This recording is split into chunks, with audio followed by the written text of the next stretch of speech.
Hello po Earth sign, Capricorn, Taurus, Virgo. Kumusta po kayong lahat?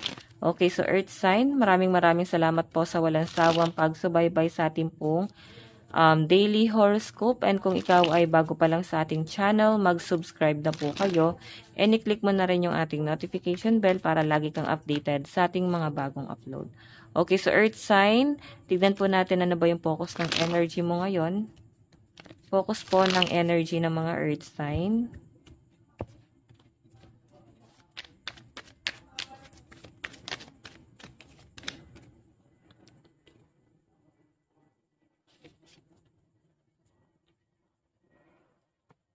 Okay, Nine of Cups. Actually, meron kang gustong mangyari. Meron kang pinagdarasal, meron kang minamanifest.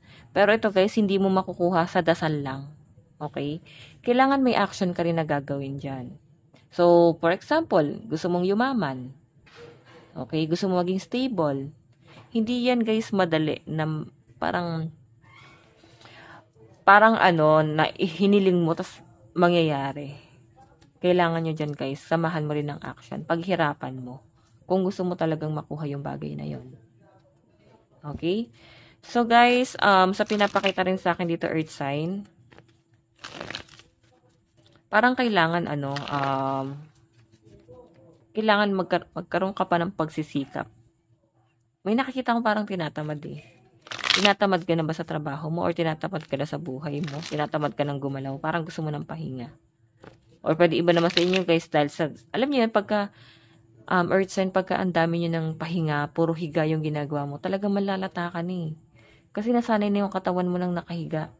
So, kailangan daw guys may magsumikap dito. Or baka naman guys, meron kang kasama sa bahay na napakatamad. Walang pagsusumikap. Okay? Tingnan natin guys, overall energy.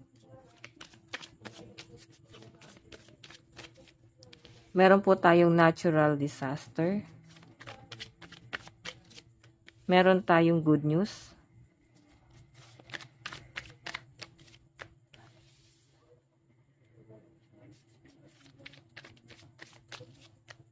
Meron tayong marionette. Natural disaster. Actually guys, ito ha, kung feeling mo ang daming nangyayaring problema sa inyo, ayan no, gusto mo na nga guys makaalis sa problema eh. Parang kahit anong gawin mo, parang lagi ka nalang hinihila sa kamalasan. Pero sinasabi dyan guys, kasi may good news na paparating sa inyo kung ba't nangyayari to, no? Pwedeng may conflict sa family, meron kayong pinagdadaan ng pamilya, or pwedeng ikaw meron kang pinagdadaanan dito Earth sign. Pero ang sinasabi dyan guys, ma-overcome mo yan. Okay? Ayan no. Siyempre ipagdasal mo and kailangan gusto mo yung ginagawa mo. Sabi ko nga sa inyo guys, hindi yan makukuha sa dasal, hiling, no? Kailangan may gagawin ka rin. Ayan no, may mga tinatamad gumalaw. Okay? Alam niyo yung parang kung hindi pupukpukin, hindi gagalaw. Ganun yung nasasagap ko rito eh. May ano talaga, parang tinatamad talaga. Pwedeng ikaw to or pwedeng meron kang nakakasalamuha na tamad. Pwedeng kasama nyo sa bahay. Parang napakabatugan, no? Naiirita ka sa taong yon.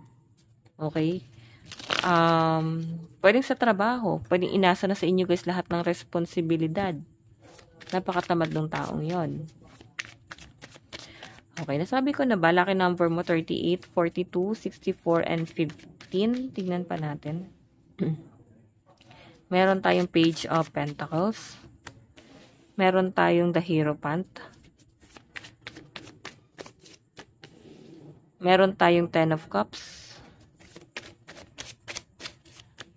Meron tayong Five of Wands. Natural disaster. So guys, ito ha. Kung nagpaplano ka mag-resign ng trabaho, so sinasabi dyan guys, hindi siya guys parang advisable, no? Hindi pa nararapat sa inyo na mag-resign. Kasi siguro nahihirapan ka talagang, or pwedeng nahihirapan ka sa expectation mo or sa taas ng standard mo. Nahihirapan ka. Pwedeng nagiging picky ka sa trabaho. Basta may nakikita ko rito guys sa parang nagiging ano ka, nagiging problema mo guys yung sarili mong desisyon. Okay, ano, nagsisimula ka pa lang eh. Tapos parang napapagod ka na, parang china-challenge ka na. Ganun talaga guys eh, walang madaling trabaho. So good news, The Hierophant, pag-iisipan mo pa. Or yung iba sa inyo guys, pwede may paparating na good news sa inyo. Pero yung iba sa inyo, pwedeng hindi nyo pa guys na-appreciate, no? Earth sign. Hindi mo na-appreciate yung good news, blessing na dumarating sa inyo, abundance na dumarating sa inyo. Bakit? Kasi hindi yung ine-expect mo eh. Pwede nga dumarating na blessing sa inyo, ibang bagay pa. Okay, ayan o, may miracle, may himala na paparating, surprise. Okay? So, may nakikita ko guys na parang kailangan maging open ka sa ibang bagay. Huwag mo isarado yung isip mo sa ibang bagay. So, meron tayo guys, merit making, 10 of Cups family to guys, no? Siguro, nahihirapan na yung iba sa inyo guys sa family. Nahihirapan na kayo sa, parang ito, dami niyang responsibilidad. Pwede ikaw yung breadwinner. Sobrang hirap na hirap ka na. So, I think yun yung pinagdarasal ng mga earth sign na ma-overcome nyo. Okay? Yung nagiging conflict mo ngayon sa pamilya mo. Okay? So, guys, ayan yung marionette. Diba? Napipilitan ka, oh. Siguro may nagpipilit lang sa inyo na parang magtrabaho ka, maghanap ka kasi ng hanap buhay mo. Ganyan, nang hindi ganito yung sitwasyon, hindi ganito yung natin. Parang ikaw yung inuobliga nila, tapos sila tinatamad din naman sila. Parang ikaw yung inuobliga nilang maghanap buhay, tapos aasa naman sila sa inyo. Nagigets nyo guys, ayan no? Kaya parang yung iba sa inyo napipilitan kayo, o pwede naman guys na may mga hanap buhay sila, ikaw yung wala. Okay? So, pwede kasi guys na mapipilitan ka kahit labag sa kalooban mo. Okay? Pwede kasi guys na hindi mo ma-hit yung expectation mo talaga sarili mo. Kaya parang sumuko ka na. Parang tinanggap mo sa sarili mo na dito ka na lang. Ito na lang yung nararapat sa inyo. Parang nakontento ka ron. Medyo magulo ka rin mag-isip daw. Sabi rito guys. Okay? Tignan pa natin. Advice. Meron tayong release your blocks. Ayan. So guys, sinasabi rito lahat ng mga blockages mo, kailangan mo nang i-release yan. Okay? Kasi yung nagiging challenge mo or dahil hindi makapasok sa inyo tong blessing na dumarating. Mapapansin mo magulo yung isip mo, ang daming problema, nagiging irritable ka ngayon. So, pagkagising mo sa umaga guys, block agad yung energy mo. Okay? So, ikaw mismo guys nagbablock doon. Hindi makapasok yung swerte. Okay, so siguro earth sign, mas maganda na mag-cleanse ka. Ayan, mag-salt bath ka.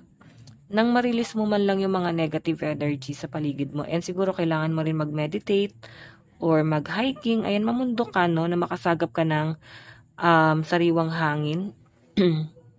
Baka merong pinagdadaanan ng mga earth sign. Minsan kasi guys, yung totoo lang guys, no, malalaman mo pag-depress yung isang tao pagka tulog lang sila ng tulog, sa iisipin ng iba, tamad, walang ginagawa. Pero kasi guys, sign niya ng depression. Isa yun, no? Isa yun sa dahilan. Okay? Pagtulog ng tulog. So guys, ito lang po ang inyong reading bukas ulit. God bless and love you all. Bye-bye po.